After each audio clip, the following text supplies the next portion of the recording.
Prečo ste sa rozhodli pre externé štúdium masér? V minulosti som absolvoval rekvalifikačný kurz v obore masér, ktorý som ukončil štátnou skúškou a vykonával som v podstate malú prax. No ale vzhľadom na pripravované legislatívne zmeny tieto kurzy nebudú už vlastne akceptované v Slovenskej republike, tak som sa rozhodol pre rozšírenie si štúdia na strednej zdravotnej škole. Čo vám táto škola dala? Táto škola mi dala veľa.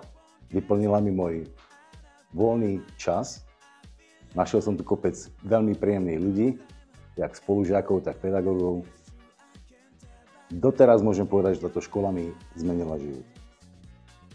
Dala mi určite nové vedomosti, kompetencie, zručnosti a kontakty. Teraz sa musím posnažiť, lebo pani profesorka sa na mňa díva. Kde ste sa o tomto štúdiu dozvedeli? Tak o tomto štúdiu som sa dozvedela prostredníctvom internetu, keď som vlastne akože zisťovala sa, keďže sa už masážam venujem dlhšie roky a mala som možnosť absolvovať wellness pracovník alebo strednú zdravotnú školu, keďže som bola viac naklonená zdravotníckej škole, vzdelaniu, akože informáciám, znalostiam. A wellness pracovník, čo sa týka saunového sveta, to mi nehovorilo nič. Nebolo mi to blízke, keďže som aj v Kúperoch pracovala a ani tam ma to nelákalo, tak som sa rozhodla pre túto školu. Takže o tomto štúdiu som sa dozvedel, keď som si hľadal školu vlastne cez internet a na Google. Prečo by ste odporúčili ostatným záujemcom absolvovať externú formu štúdia?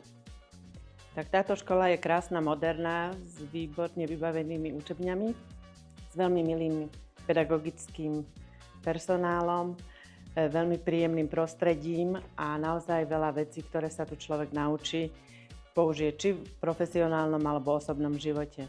Takže odporúčal by som im to hlavne kvôli tomu, nakoľko ja mám takisto veľa kurzov spravených, ale na tých kurzoch som sa nenaučil to, čo vás dokážu naučiť tu, či to už je po odbornej stránke alebo